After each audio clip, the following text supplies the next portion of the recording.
Hi, Ben here from Trident Fly Fishing, back with another quick take.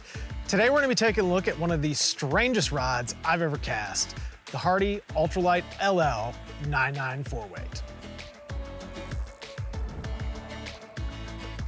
If you've never heard of the Ultralite LL series by Hardy, it's probably because you're not a competition angler. They've designed these rods specifically for competitions. And by competitions, I mean World Fly Fishing Championships. They've got one of the best designers in the world for that type of angling, Howard Croston, who might be the winningest angler of all time in World Championship history.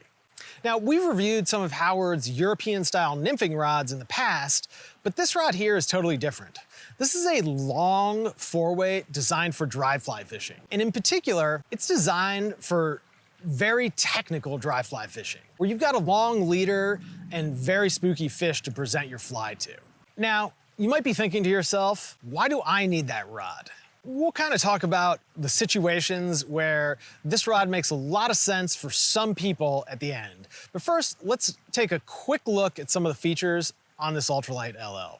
I wanted to briefly interrupt this review to let you know that this video is supported 100% by your purchases at Trident Fly Fishing. So if you're in the market for some new tackle, check us out at tridentflyfishing.com. If you've been following our other videos on the LL series, you'll notice that this rod is very similar. It's got more or less the same uplocking reel seat, reversed half-wells grip, and a very similar looking blank. You'll notice that they did leave an unsanded portion on this rod, perhaps to add strength, perhaps just to make it look cooler. And of course, with all Hardy rods, you get absolute top-notch componentry. It's really fantastic. Now, you know with Hardy that you're gonna get a great looking rod, but how does this particular rod perform?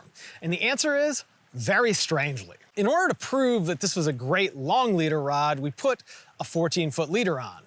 And it does that really well. The added energy of the longer rod does in fact make it easier to turn over that 14-foot leader. However, it comes with some significant drawbacks. This rod is by no means light. In fact, I would say it's one of the heaviest four weights I've ever cast. Now, I don't do a lot of 10-foot four-weight reviews, so perhaps that's a little biased, but even in the 10-foot realm, this rod feels heavy.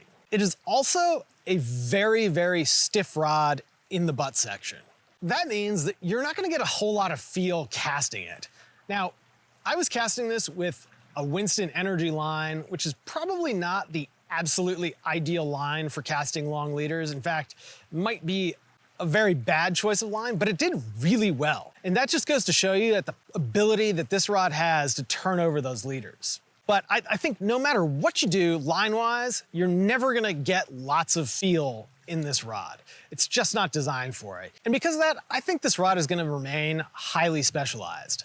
This is gonna be for people who are fishing tailwaters, spring creeks, New Zealand, any place where you need to make those really, really, really long leaders work.